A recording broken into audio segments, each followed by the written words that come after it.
गुर्वे गौरचन्द्राय राधिकाय तदालये कृष्णाय कृष्णभक्ताय तद्भक्ताय नमो नमः। वाञ्छाकल्पतरुभ्यश्च कृपा सिन्धुभ्य एव च पतितानां पावनेभ्यो वैष्णवेभ्यो नमो नमः। नमो महावदान्याय कृष्णप्रेमप्रदायते कृष्णाय कृष्णचैतन्य नाम्ने गौरतिशे नमः। हे कृष्ण करुणा सिन्धो दीनबन्धो जगत्पते गोपेश गोपिकान्त राधाकान्त नमोस्तुते। तप्त कांचन गौरांगी राधे वृंदावनेश्वरी वृषभानुसुते देवी प्रणमामि हरिप्रिये। भक्त्या विहीनापराधलक्ष्ये क्षिप्तश्च कामादितरङ्गमध्ये कृपामयि त्वां शरणं प्रपन्ना वृन्दे नमस्ते चरणारविन्दं। जय श्री कृष्ण चैतन्य प्रभु नित्यानंद श्री अद्वैत गदाधर श्रीवासादि गौर भक्त वृंद। हरे कृष्णा कृष्ण कृष्ण हरे हरे हरे राम राम राम हरे हरे। हरे कृष्णा कृष्ण कृष्ण हरे हरे हरे राम राम राम हरे हरे। मैं सर्वप्रथम अपने गुरुदेव ओम विष्णुपाद अष्टोत्तर श्रीमद् भक्ति वेदांत माधव गोस्वामी महाराज जी के चरण कमलों में अनंत कोटि दंड प्रणाम अर्पण करती हूँ। तदनंतर नित्य लीला प्रविष्ट ओम विष्णुपाद अष्टोत्तर श्रीमद् भक्ति वेदांत नारायण गोस्वामी महाराज जी के चरण कमलों में तथा नित्य लीला प्रविष्ट ओम विष्णुपाद अष्टोत्तर श्रीमद् भक्ति वेदांत स्वामी महाराज जी के चरण कमलों में अनंत कोटि दंड प्रणाम अर्पण करती हूँ और उनसे अहेतु की कृपा की याचना करती हूँ। हरे कृष्णा। तो कैसे हैं आप सभी लोग? आइए एक छोटा सा कीर्तन करते हैं, उसके बाद थोड़ी सी भगवत चर्चा करने का हम प्रयास करते हैं। सुचारु वक्त्रमण्डलं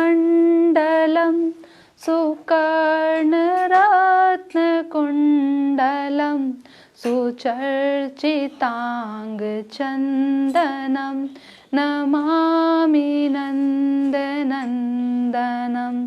सुदीर्घनेत्रपङ्कजं शिखिशिखण्डमूर्धजम् अनङ्गकोटिमोहनं नमामि नन्दनन्दनं।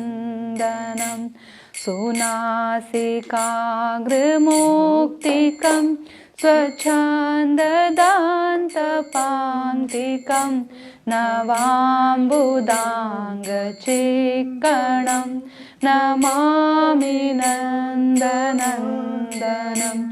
करेणुवेणुराजितं गतिकरेन्द्रगाजितं दुकूलपीतशोभनं नमामि नन्दनन्दनं। नमामि नन्दनन्दनं नमामि नन्दनन्दनं नमामि नन्दनन्दनं नमामि नन्दनन्दनं। त्रिभङ्गदेहसुन्दरं नखद्युतिसुधाकरम् अमूल्यरत्नभूषणं नमामि नन्दनन्दनं। सुगन्ध अङ्गसौरभ मुरोविराजिकौस्तुभं स्फुरच्छ्रीवत्सलाञ्छनं नमामि नन्दनन्दनं।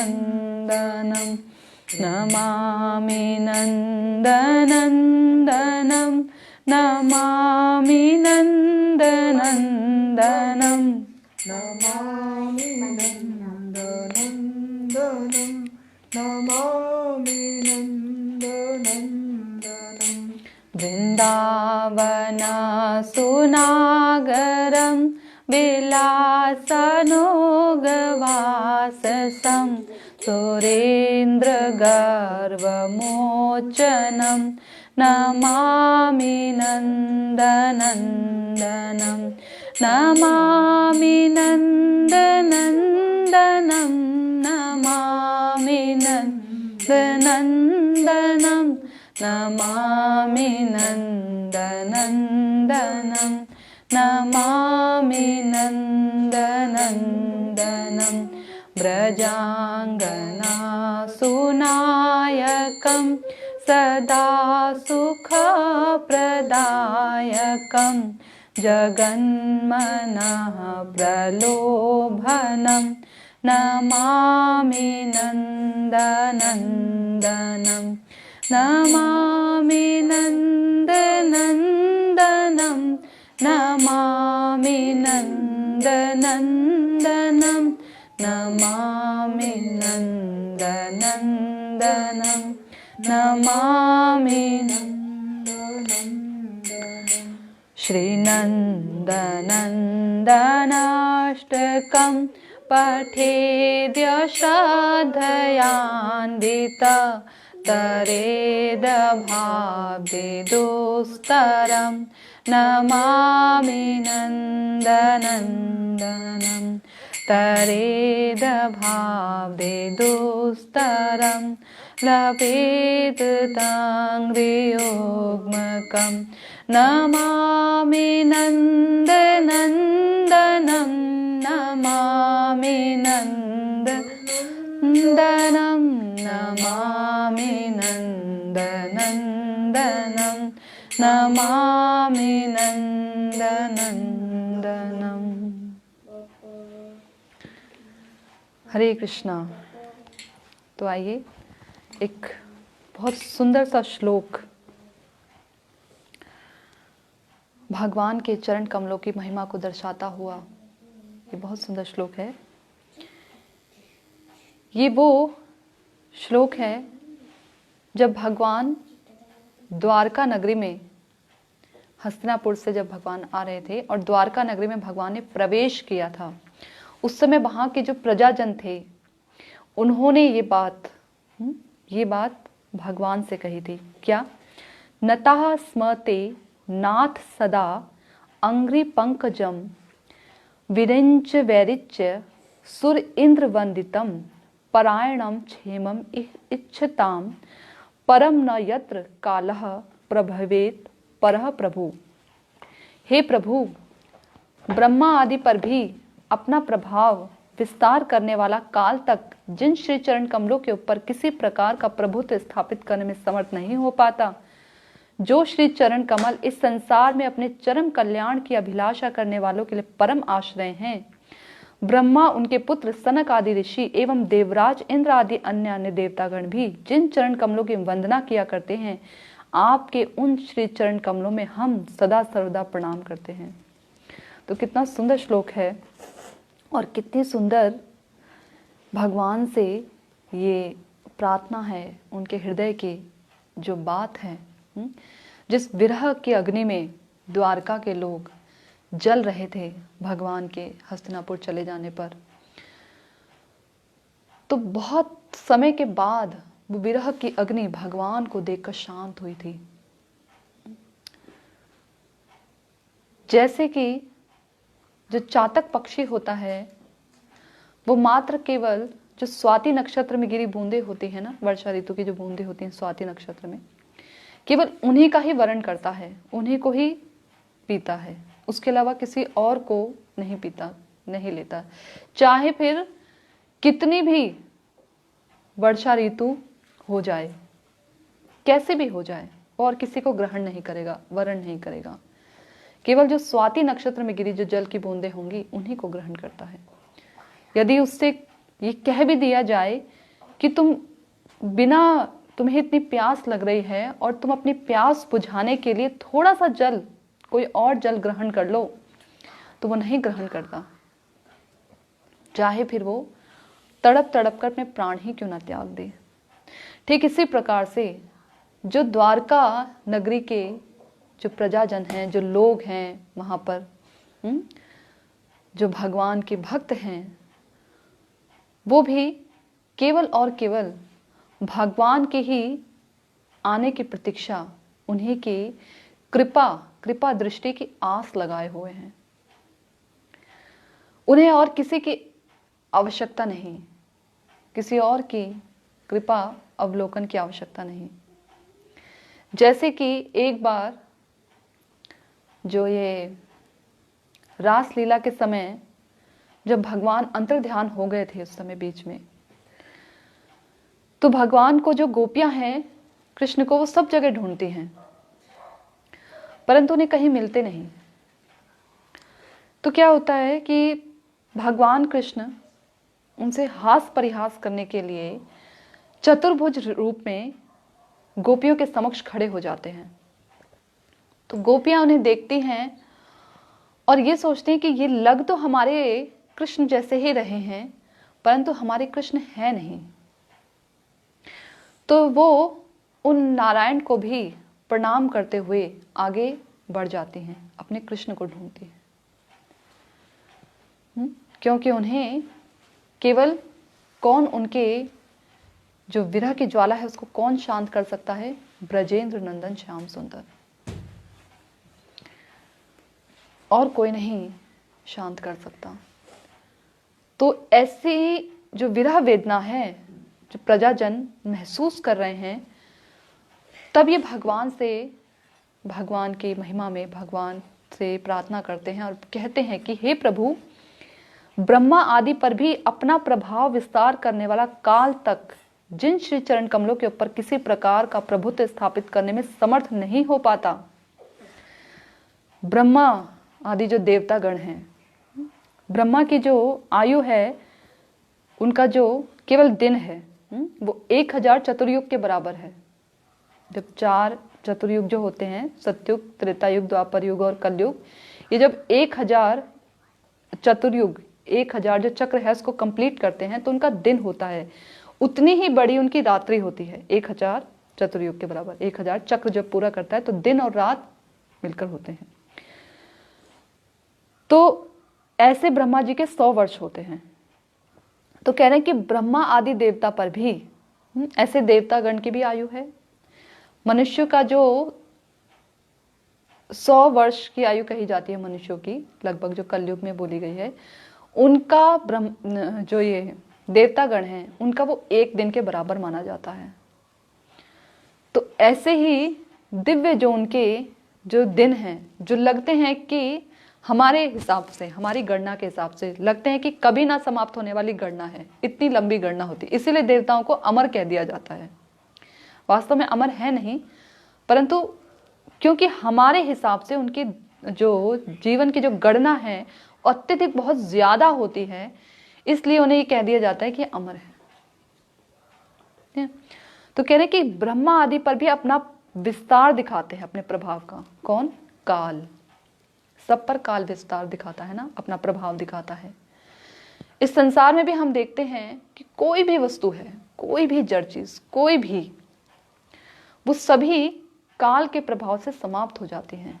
यहां तक कि अगर हमें किसी के द्वारा कोई कटु वचन मिले हैं, तो वो भी कहते हैं ना, समय आने पर ये जख्म भर जाएगा, ऐसे कहा जाता है ना, समय आने पर जख्म भर जाएगा। तो काल का प्रभाव देखिए कि इसी काल के कारण हमारे जो जख्म है वो भी भर जाते हैं। छोटा सा शिशु जो अभी छोटा है, ऐसा नहीं कह सकते कि वो कभी बड़ा नहीं होगा, कभी बूढ़ा नहीं होगा, या उसका जो शरीर है वो कभी मृत्यु को प्राप्त नहीं होगा, ऐसा नहीं है। काल का प्रभाव उस पर भी पड़ेगा। तो हर एक चीज पर रखा, आज जो हम खाना बनाते हैं, कल 1 दिन में, 2 दिन में सड़ जाता है, खराब हो जाता है, कीड़े पड़ जाते हैं, तो काल का प्रभाव है। यहां तक कि ऐसे वस्त्र जिनको हम, नए वस्त्र जिनको हम पहने भी ना और रख दे संभाल कर, कुछ समय बाद, कुछ सालों बाद देखेंगे कि वो कपड़े भी, उन पर भी काल का प्रभाव पड़ गया है, वो भी खराब हो गए हैं। तो इस प्रकार हर एक वस्तु पर काल का प्रभाव पड़ता है। तो यहां पर कह रहे कि ब्रह्मा आदि जो देवतागण हैं उन पर भी काल का प्रभाव पड़ता है, परंतु जिन श्री चरण कमलों के ऊपर किसी प्रकार का प्रभुत्व स्थापित करने में ये काल समर्थ नहीं हो पाता। भगवान श्री कृष्ण इस धराधाम पर 125 वर्ष रहे हैं। कभी आपने देखा है, टीवी में भी दिखाते हैं ना, कृष्ण को लेकर जो सीरियल बनते हैं, देखा है कभी उन्हें बूढ़ा या उन पर दाढ़ी आई हो, मूछें आई हो, या उनके बाल सफेद दिखाई दिए हो? ऐसा कभी नहीं होता। कृष्ण चिर यौवन रहते हैं, हमेशा हमेशा यौवन अवस्था में। यहां तक कि जब जो द्वारका की जो उनकी रानियां थी, पटरानियां थी, जब दूर से अपने पुत्र को आते देखती थी तो उन्हें ऐसा लगता था कि जैसे उनके पति यानी श्री कृष्ण आ रहे हैं। भेद नहीं समझ पाती थी दोनों में दूर से। पुत्र यौवन, ऐसे ही भगवान कृष्ण भी यौवन दिखते थे। भेद नहीं समझ पाती थी दोनों में किसी प्रकार का। तो ऐसे भगवान जिन पर काल का कभी कोई प्रभाव नहीं पड़ता, चिर यौवन। तो कह रहे कि ऐसे भगवान जिनके ऊपर किसी भी प्रकार का प्रभुत्व ये काल स्थापित करने में समर्थ नहीं हो पाता, जो श्री चरण कमल इस संसार में अपने चरम कल्याण की अभिलाषा करने वालों के लिए परम आश्रय हैं। परम आश्रय हैं किनके लिए? जो चरम कल्याण करना चाहता है अपना। कई ऐसे लोग होते हैं, देखिए इसमें ऐसे भी बोल सकते थे ना कि कल्याण करना चाहता है। इसका मतलब कुछ शब्दों में भेद है। चरम कल्याण और कल्याण दोनों में फर्क है। हर मनुष्य का अपना एक सोचने का नजरिया है ना, तो वो सोचता है कि मेरा कल्याण इसमें है, मेरा मंगल, मेरा जो भला है वो किस में हो सकता है? मैं अच्छे अर्थ इकट्ठा करूं, घर परिवार आदि को जो है अच्छे से सेटल हो जाऊं, उनको भी सेटल कर दूं, इतना धन धान्य से परिपूर्ण हो जाऊं, इतना मेरा मान सम्मान, इतना पद प्रतिष्ठा हो कि सब लोग मुझे जाने। तो ये सोचता है कि उसमें उसका कल्याण है, उसमें उसका हित है। वो कभी भी बीमार ना पड़े, तो ऐसे जो है योगा सेंटर और भी कई तरीके के क्रियाएं आदि करता है, क्या सोचकर कि इसमें उसका हित है। परंतु यहाँ कहा गया है चरम कल्याण चाहने वाले, जो अपना चरम कल्याण, अपना हित, पूर्ण रूप से अपना हित जानते हैं। ये मनुष्य जीवन सुदुर्लभ है, अर्थदम है, निरर्थक नहीं है। हालांकि इस मनुष्य शरीर से किसी भी प्रकार का कोई भी लाभ नहीं मिल सकता, कोई लाभ नहीं मिल सकता, परंतु तो भी ये अर्थदम है। कैसे? कौन सा अर्थ? वो अर्थ नहीं जो कि धन, रुपया, पैसा आदि है, इससे ये इकट्ठा नहीं किया जा सकता। कौन सा अर्थ? इसमें इसकी बात नहीं कही गई। कौन से अर्थ की बात की गई? वो अर्थ जो कि भगवान की भक्ति से संबंधित है। भगवान की भक्ति करके ही इस मनुष्य योनि में भगवान की भक्ति की जा सकती है। देवता आदि योनियों में वो भोग योनियां हैं, उसमें भगवान की भक्ति नहीं हो सकती। इतना ऐश्वर्य है उस योनि में, इतना भोग साम्राज्य इतनी अधिक है कि हम उसमें भगवान का भजन नहीं कर सकते। यहां भी देखिए, ऐसे भागवतम में भी ये कहा गया है कि जो कि अत्यधिक रूप श्री विद्वान है, रूपशाली है, जो अत्यधिक विद्वान है, जिसके पास अत्यधिक धन है, पद प्रतिष्ठा है, वो व्यक्ति भगवान का भजन नहीं कर सकता, क्योंकि उसको समय ही नहीं मिलेगा कि वो इन चीजों से निकलकर कुछ अपने परम कल्याण के विषय में सोच सके। उसको इतना समय ही नहीं मिलेगा, उन्हीं सब में उलझा रह जाएगा। इस पर मैं एक कथा सुनाती हूँ, मुझे एक छोटी सी कथा याद आ रही है। एक बार भगवान नारद जी के साथ पृथ्वी भ्रमण करने को निकलते हैं। तो भ्रमण करते करते भगवान एक सेठ के घर पहुंचते हैं और एक ब्राह्मण का वेश दोनों ने धारण किया होता है, भगवान ने और नारद जी ने। तो भगवान आवाज लगाते हैं बाहर से कि अगर कुछ खाने को हो तो हमें दे दो। बोलते हैं भिक्षाम देहि, कुछ खाने को हो तो हमें कुछ भिक्षा दे दो। तो जो सेठ होता है वो अपने कार्य में इतना व्यस्त होता है, वो कहता है अभी कुछ नहीं है, अभी मैं बहुत व्यस्त हूं, अभी तुम जाओ, कल आना। तो भगवान जाते समय कहते हैं कि ठीक है, तुम और व्यस्त हो जाओ, तुम्हारे पास और जितनी संपत्ति है उसकी दुगनी दुगनी संपत्ति हो जाए, तुम और व्यस्त हो जाओ अपने नौकर चाकरों में, घर बार में, धन संपत्ति इकट्ठा करने में तुम और व्यस्त हो जाओ, और तुम्हारे पास जो है धन धान्य खूब हो। ऐसा कहकर भगवान आगे बढ़ते हैं। नारद जी देखकर बड़े अचंभित हो जाते हैं, सोचते हैं कि देखो इसने तो भगवान का अनादर कर दिया, पूछा भी नहीं द्वार पर आए हैं कौन। हाँ, और भगवान ने इसे आशीर्वाद दिया कि तुम्हारे पास खूब धन धान्य हो जाए, तुम धनाढ्य व्यक्ति बन जाओ, और ज्यादा तुम्हारे पास दुगनी चौगुनी जो है संपत्ति हो जाए, नौकर चाकर हो जाए, तुम उसमें व्यस्त रहो। परंतु भगवान से कोई प्रश्न नहीं पूछते। आगे चल के भगवान एक बुढ़िया के घर, उसकी छोटी सी झोपड़ी होती है, उसके वहां जाते हैं और द्वार पर से फिर वैसे ही आवाज लगाते हैं कि कुछ खाने को हो माई तो दे दो। तो जो बुढ़िया होती है उसके पास केवल एक गाय होती है।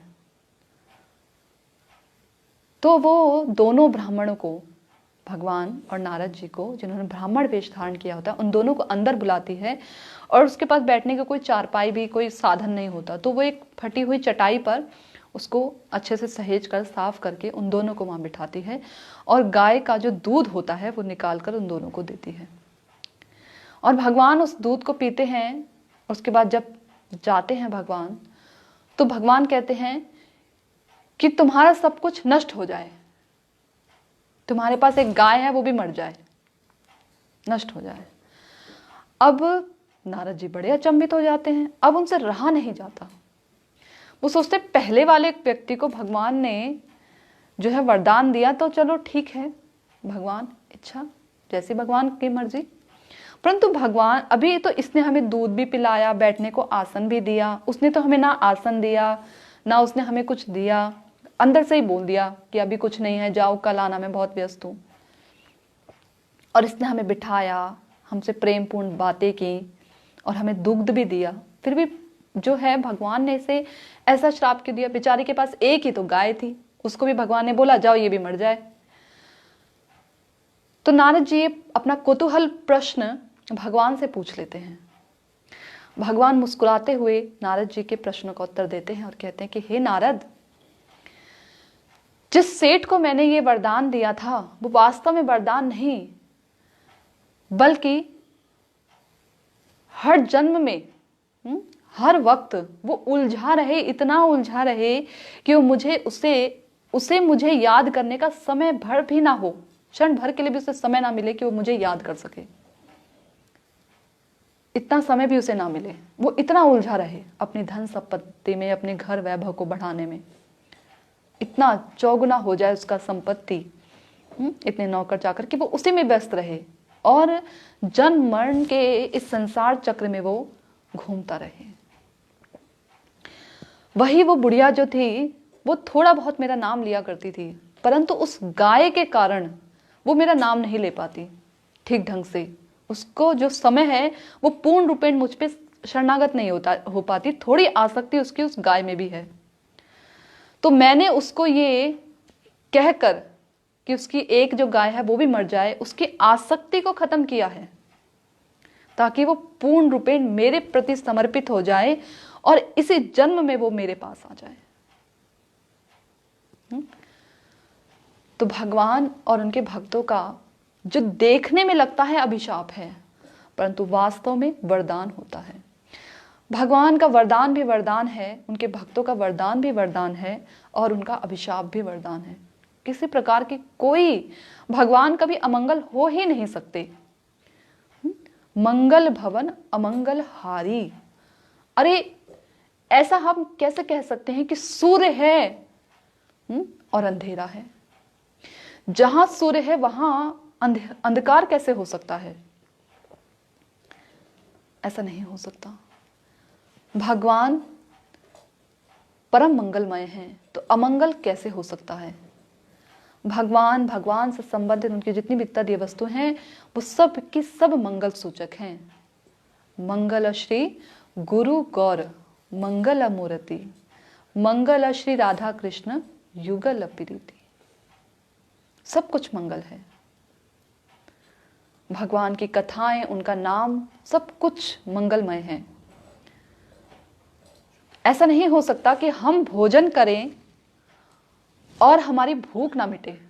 ऐसा हो सकता है?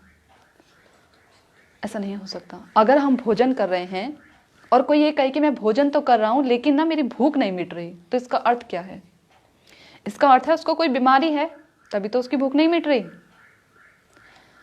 ऐसे ही ऐसा कैसे हो सकता है कि हम भगवान का भजन करें, उनकी भक्ति करें, उनका नाम लें, उनकी कथाएं सुने, तो हमें किसी भी प्रकार का ज्ञान और किसी भी प्रकार का वैराग्य ना आए? ऐसा हमारे परम गुरुदेव कहते हैं, उनकी कथा में मैंने सुना है। तो ऐसा कैसे हो सकता है? अगर ऐसा हो रहा है कि भजन करने के बाद भी अगर हमारे हृदय के अंदर वैराग्य नहीं आ रहा, हमारी भक्ति नहीं बढ़ रही, तब तो ज्ञान नहीं स्फुरित हो रहा। और हमें इस संसार का जो सत्य है, क्या सत्य? कि संसार की जितनी भी जड़ चीजें हैं वो सब की सब एक दिन हमने छोड़कर जाना है, ये सत्य है। मृत्यु ध्रुव है, आएगी जरूर। और भगवान, उनका भजन करना हमारे मनुष्य जीवन का एकमात्र लक्ष्य है। ये परम सत्य है। ये हमारे हृदय में स्फुरित होता ही होता है। अगर नहीं हो रहा, कहते हैं ना, हम कथा तो सुनते हैं पर कोई फर्क नहीं पड़ रहा, इसका मतलब बीमारी गहरी है। कहीं कुछ छिद्र है जिसे देखना और भरना जरूरी है। और ये छिद्र कौन से होते हैं पता है? ये छिद्र होते हैं हमारी कामनाओं के। हमारे अंदर इतनी सारी कामनाएं होती हैं। हम कहते हैं ना, अरे हम बहुत बिजी हैं, हमारे पास बहुत काम है, बहुत काम है, बहुत काम है। सत्य है कि हम बहुत काम युक्त व्यक्ति हैं। कामनाएं ही कामनाएं भरी हैं हमारे अंदर। सच में हम इतने बिजी हैं अपने काम से, और ये काम ही है जो कभी भी हमें भगवान के प्रति शरणागत होने नहीं देता, कभी नहीं होने देता। इसलिए बिना किसी कामना के क्या रह सकते हैं हम? बिना किसी कामना के कामनाओं को बदल देना जरूरी है।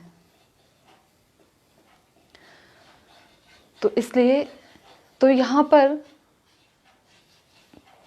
कह रहे हैं, तो मैं बता रही थी कि भगवान का जो वरदान है, जो उनके भक्तों का वरदान होता है, भगवान का जो वरदान होता है वो भी वरदान ही होता है, मंगलमय ही होता है, अमंगल कुछ नहीं होता।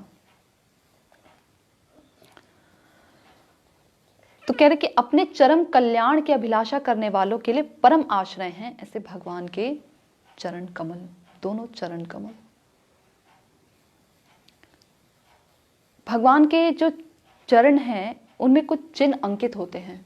19 प्रकार के चिन्ह हैं भगवान के दोनों चरण कमलों में। तो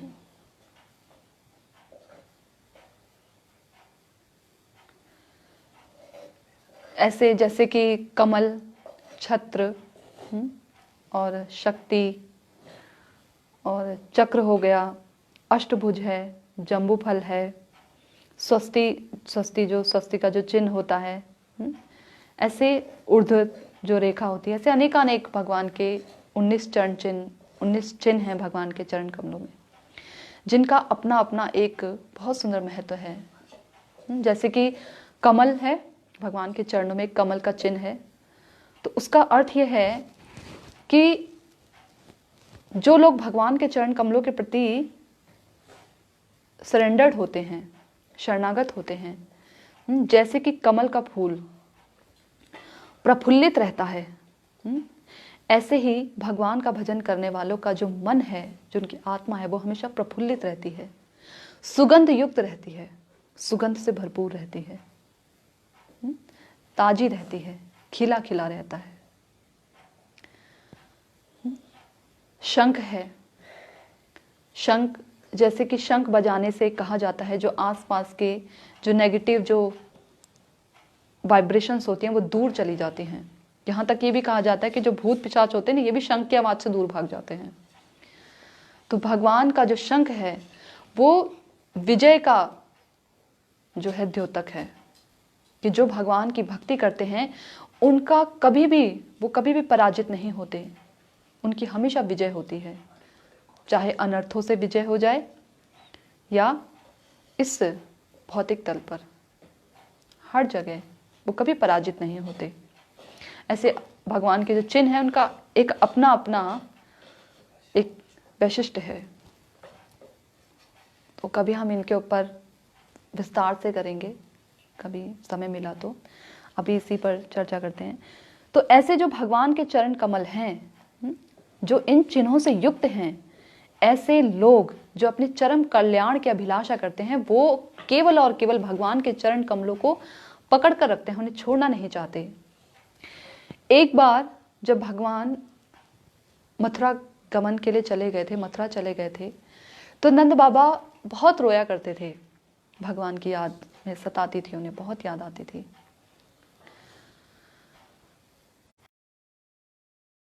होता है ना, सामान्य अवस्था में भी किसी माता पिता का अगर पुत्र चला जाए तो घर में रहते तो घर का हर एक कोना, छोटे बच्चे, उसका जो छोटा शिशु है उसकी याद दिलाता है, हर एक वस्तु कि हमारा बेटा यहाँ खेलता था, ऐसे खेलता था, इस वस्तु को पकड़ता था, इसके साथ उसने ये कार्य किया था, उस समय उसने ये कहा था इसे पकड़कर, उसके खिलौने, उसके कपड़े, हर चीज़।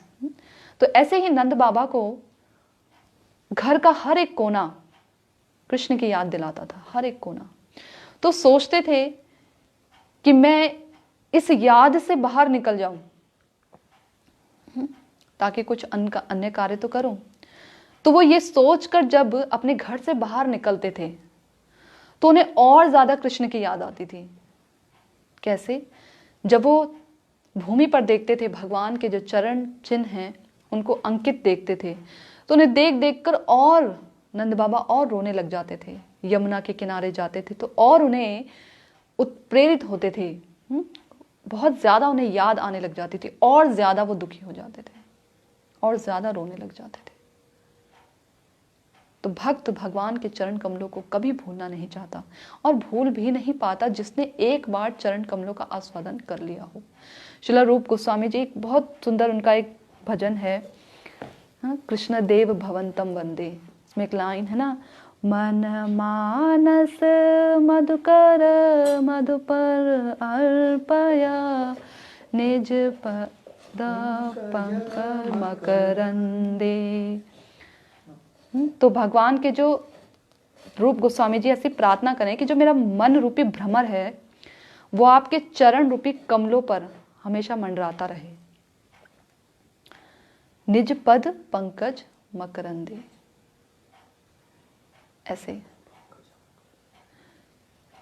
एक ये नंद अष्टकम में भी एक लाइन है, त्रिभंग देह सुंदरम नखाद्युति सुधाकरम। यानी कि भगवान के जो नख है, जो उनका नाखून है, उनके चरण कमल का जो नाखून है, उसकी द्युति, उसका जो तेज है, वो द्युति बिजली के समान, चंद्र की किरणों को भी पराभूत कर देता है, उसको भी हरा देता है। ऐसे भगवान के सुंदर चरण कमलों का सौंदर्य, ये जो ब्रह्मवादी होते हैं ये अपने ध्यान में जिस रोशनी को देखते हैं ना, जिस कांति को देखते हैं, ये कांति और कोई नहीं है, ये भगवान के ही चरण कमलों की, भगवान के जो शरीर से निकली हुई भगवान के जो चरण कमलों की जो कांति है, उसी का उजाला देखते हैं, उसी का ध्यान करते हैं। ये वही चीज है, उससे आगे बढ़ नहीं पाते। कब भगवान के साकार रूप का दर्शन होता है? जब वो भक्त बनता है, भक्त ही समझ पाता है। भक्त्या मामा भी जानती, भक्त ही केवल मुझे जान सकते हैं भक्ति के द्वारा, मुझे देख सकते हैं अपने प्रेम रूपी अंजन के द्वारा। प्रेमांजन छुरित भक्ति विलोचने, देख सकते हैं मुझे। संतः सदैव हृदयेषु विलोकयन्ति, किसे देख सकते हैं? यम श्याम सुंदरम अचिंत्य गुण स्वरूपम, श्याम सुंदर के अचिंत्य, जो चिंतन से भी परे हैं, ऐसे उनके रूप, ऐसे उनके गुणों को देख सकते हैं। संतः, अपने हृदय में, हृदयेषु विलोकयन्ति, देख पाते हैं। लेकिन किसके द्वारा? प्रेमांजन छुरित, प्रेम रूपी जो अंजन लगा के देख पाते हैं। अच्छा, भगवान का जो रूप है, ऐसे कहा जाता है मनमत मनमत है, मन को भी मत देने वाला ऐसा सौंदर्य है। इससे गोपियां ये कहती हैं कि भगवान का जो रूप है वो हमारे मन को भी हर लेने वाला है, मन को भी मथने वाला है, ऐसा रूप भगवान का। परंतु वही रूप कंस ने देखा था, उसी रूप को तो देखा था कंस ने, परंतु क्या वो उसने भगवान के ऐसे सुंदर रूप जो था वो कंस के हृदय को मोहित कर सका, उसके मन को मथ सका? नहीं। क्या शिशुपाल के मन को मथ सका? रुक्मणी जी के मन को तो मथ लिया, रुक्मणी जी के चित्त को तो चुरा लिया भगवान के सौंदर्य ने। क्या शिशुपाल के चित्त को चुराया? विदुरानी के चित्त को तो चुरा लिया, क्या दुर्योधन के चित्त को चुराया? नहीं चुराया ना। क्यों? फर्क क्या है? क्या भगवान वेश बदल बदल के जाते थे? नहीं। तो कैसे? उनका तो चित्त चुरा लिया परंतु उनका नहीं चुराया। कारण है इसके पीछे क्या? भक्ति। भक्ति जहां होती है वही हम भगवान को समझ सकते हैं, उसके अतिरिक्त हम नहीं समझ पाते। हम जितना मर्जी अपनी बुद्धि से, पिछली बार बताया था ना, कुतर्क के द्वारा भगवान को नहीं समझा जा सकता। तो जितना मर्जी हम अपनी बुद्धि लगा लें, हम भगवान को नहीं समझ सकते। तो कह रहे कि जो चरम कल्याण के अभिलाषा करने वाले लोग हैं, ऐसे लोगों का परम आश्रय हैं भगवान के चरण कमल। ब्रह्मा, उनके पुत्र सनक आदि ऋषि एवं देवराज, इंद्र आदि अन्य अन्य देवतागण भी जिन चरण कमलों की वंदना किया करते हैं, आपके उन श्री चरण कमलों में हम सदा सर्वदा प्रणाम करते हैं। तो ब्रह्मा, वंचित तो नहीं होंगे आप लोग ब्रह्म विमोहन लीला से। जो ब्रह्मा जी जब मोहित हो गए थे भगवान की लीला के द्वारा, तो जब सारी लीला का समापन हो गया था और ब्रह्मा जी को ये बुद्धि आ गई थी कि मैं किन की परीक्षा लेने जा रहा था, तो ब्रह्मा जी आते हैं भगवान के निकट। भगवान ऐसे ना कमल का फूल लेकर कमर पर हाथ रखकर ऐसे कमल के फूल को घुमा रहे होते खड़े होके। तो ब्रह्मा जी आते हैं उस समय और ब्रह्मा जी उनके चरण कमलों में नतमस्तक हो जाते हैं और बहुत वंदना करते हैं। इतनी वंदना करते हैं, ब्रह्म स्तुति पूरा का पूरा ब्रह्म संहिता ही लिख डाली, इतनी स्तुति करते हैं। गोविंदम आदि पुरुषम तम हम भजामी, बार बार यही कहते रहते हैं कि प्रभु आप ही आदि पुरुष हैं, आप ही आदि पुरुष हैं। ईश्वर परमः कृष्ण, आप ही परम ईश्वर हैं। सच्चिदानंद विग्रह, सच्चित आनंद से बना है आपका शरीर। आप ही परम जो ईश्वर हैं, ऐसे बार बार कहते हैं ब्रह्मा जी। पूरी की पूरी ब्रह्म संहिता लिख डालते हैं, भगवान को प्रणाम करते हैं। तो भगवान के चरण कमलों पर अपना जो मुकुट है वो रख देते हैं, भगवान से क्षमा याचना करते हैं। बाहरी रूप में भगवान ब्रह्मा जी को क्षमा कर देते हैं, परंतु आंतरिक रूप से फिर भी उनसे नाराज रहते हैं। क्यों? क्योंकि ब्रह्मा जी के कारण उनके मित्र उनसे अलग हो गए थे 1 साल तक।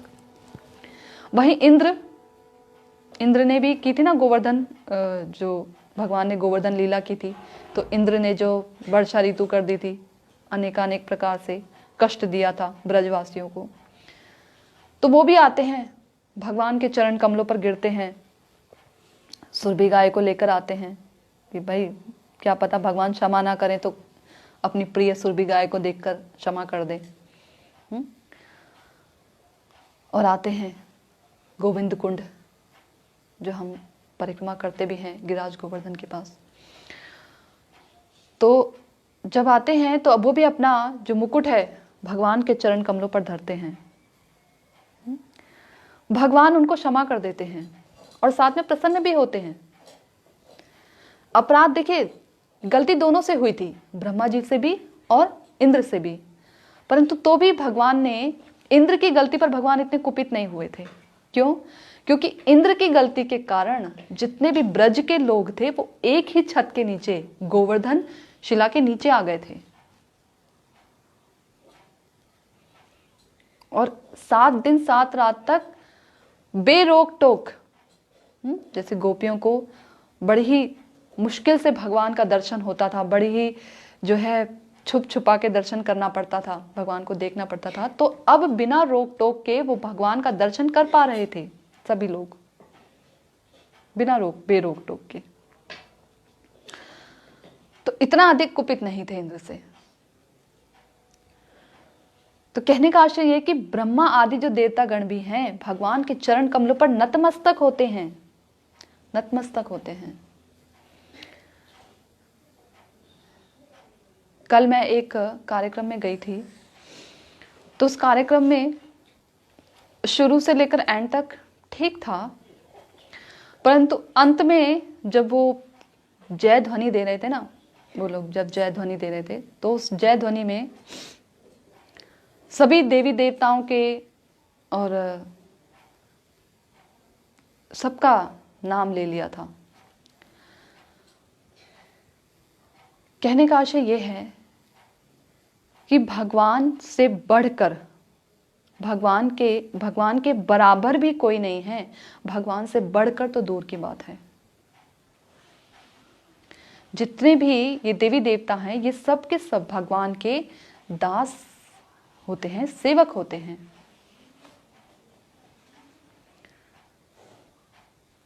तो ब्रह्मा आदि जो कि देवतागण हैं वो भी भगवान के चरण कमलों पर अपना सर झुकाते हैं। ब्रह्मा के पुत्र सनक आदि ऋषि, ये कहा गया कि सनक आदि ऋषि भी भगवान के चरण कमलों की वंदना किया करते हैं। याद है जब 4 कुमार, सनत कुमार जो थे, ये चारों कुमार भगवान विष्णु का दर्शन करने आते हैं वैकुंठ लोक में, और जब उन्हें जय विजय रोक देते हैं द्वारपाल पर, जब इन्हें रोकते हैं तो खूब जो है बहस होती है और वो उन्हें श्राप दे देते हैं। सनक आदि 4 कुमार जो हैं जय विजय को श्राप दे देते हैं। जय विजय बहुत घबरा जाते हैं और दौड़ते दौड़ते भगवान नंगे पांव दौड़े चले आते हैं लक्ष्मी जी के साथ सनत कुमार आदि को दर्शन देने के लिए, अपने जो सेवक हैं जय विजय उनको बचाने के लिए, उनका पक्ष लेने के लिए। तो जब आते हैं तो अभी दर्शन हुए नहीं सनत कुमार को, जो चारों कुमार हैं उन्हें दर्शन हुए नहीं अभी। भगवान के चरण कमलों पर पड़ी हुई तुलसी दल की सुगंध मात्र से ही उनके चारों कुमारों के चित्त परिवर्तित हो गए और उन्हें इस बात का एहसास हुआ कि हमने कितना बड़ा भगवान के भक्तों के प्रति अपराध कर दिया, जय विजय के प्रति अपराध कर दिया। देखिए, जब अम्बरीश महाराज भगवान के भक्त हैं, दुर्वासा मुनि अम्बरीश महाराज के चरण कमलों पे जो उन्होंने अपराध किया था तो दौड़ते दौड़ते गए थे शिवलोक, ब्रह्मलोक, किसी ने भी उन्हें जो है रक्षा नहीं की। विष्णु लोग गए, वहां पर भी उनकी रक्षा नहीं हुई। भगवान ने बोला तुम्हारे मेरे भक्त से ही क्षमा याचना करनी पड़ेगी, तब तुम्हारी जो है भूल जो तुमने किया है उनके प्रति अपराध उसको क्षमा मिलेगी। वहीं पर जय विजय भी तो भगवान के सेवक हैं, भगवान के भक्त हैं, और चारों कुमार जब उनके प्रति अपराध करते हैं, जय विजय के प्रति अपराध करते हैं, तो उस समय भगवान जो है देखने में लग रहा है कि चारों कुमारों का पक्ष ले रहे हैं, देखने में लग रहा है, परंतु वास्तव में भगवान अपने सेवक, अपने निज जन यानी जय विजय का पक्ष ले रहे हैं। अपने भक्तों को बचा रहे हैं। और ये भगवान की एक लीला भर मात्र थी श्राप देने की, ये भगवान के कारण हुआ था। क्योंकि जय विजय की ये इच्छा थी कि वो भगवान को वीर रस का आस्वादन करा सके, भगवान से लड़ें। अब सेवक तो स्वामी से लड़ नहीं सकता, जो पूरी तरह से सेवक समर्पित है वो अपने स्वामी से नहीं लड़ सकता। वैकुंठ लोक में कैसे लड़ाई कर लेगा अपने स्वामी से जाकर, नहीं लड़ सकता, लड़ ही नहीं सकता। तो क्या करना पड़ेगा, इसके लिए भूलना पड़ेगा कि वो सेवक है, भूलना पड़ेगा। और वैकुंठ लोक में तो भूल नहीं सकता, तो इसलिए उन्हें ये दैत्य योनि प्राप्त हुई थी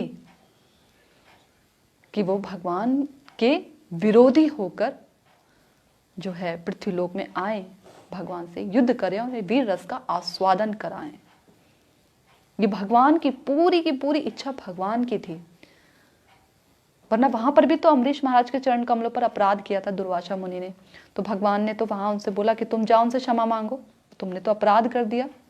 अहम भक्त पराधीनो, भक्त बोला यहाँ पर, और कोई शब्द इस्तेमाल नहीं किया भगवान ने, भक्त इस्तेमाल किया। योगी, ज्ञानी, ध्यानी इस्तेमाल नहीं किया कि अहम योगी पराधीनो, अहम ध्यानी पराधीनो, अहम ज्ञानी पराधीनो। कहा अहम भक्त पराधीनो, मैं भक्त के पराधीन रहता हूं। ऐसे ही जय विजय भी तो भगवान के भक्त हैं, परंतु वहां पर भगवान ने उस श्राप का प्रतिकार नहीं किया। क्यों? क्योंकि ये सब भगवान की अपने भक्तों की इच्छा की पूर्ति करने के लिए एक लीला थी। भक्त वात्सल्य का गुण है ना भगवान के अंदर, भक्त वश्यता का गुण है, भक्तों के प्रति वशीभूत हो जाते हैं भगवान। समझ में आया? तो जो सनक आदि ऋषि हैं वो भी भगवान के उस समय चरण कमलों की वंदना करते हैं। जो कि ब्रह्मवादी थे वो अब साकारवादी हो गए थे। उन्हें पता लग गया था कि भगवान निशक्तिक नहीं है, उनकी शक्ति है, उनका एक रूप है, सौंदर्य है। तो ऐसे उन्हीं चरण कमलों में हम सदा सर्वदा प्रणाम करते हैं। कौन कह रहे हैं ऐसा? द्वारका नगरी की प्रजा। किससे? अपने प्रिय भगवान से, कि उन्हीं चरण कमलों में हम प्रणाम करते हैं प्रभु। तो अब समय हो चुका है। अगर किसी का कोई प्रश्न हो तो आप उसे लिखकर या मैसेंजर में जिस प्रकार से भी आपको ठीक लगे आप भेज सकते हैं। और कथा में यदि किसी प्रकार की कोई त्रुटि हो गई हो तो उसके लिए मुझे क्षमा करें। मैं भी एक बद्ध जीव हूँ। जितना कुछ भी हरि गुरु वैष्णव के मुखारविंद से सुना है और जितना अपनी इस जड़ बुद्धि के कारण समझा है, थोड़ा बहुत भी, वही सब केवल अपनी जीवा को, अपने मन को शुद्ध करने का एकमात्र तरीका है। तो इसी के साथ मैं अपनी वाणी को यहीं विराम देती हूँ। हरे कृष्णा। वांछा कल्पतरुभ्यश्च कृपा सिंधुभ्यैव च पतितानां पावनेभ्यो वैष्णवेभ्यो नमो नमः। श्रील गुरुदेव की जय।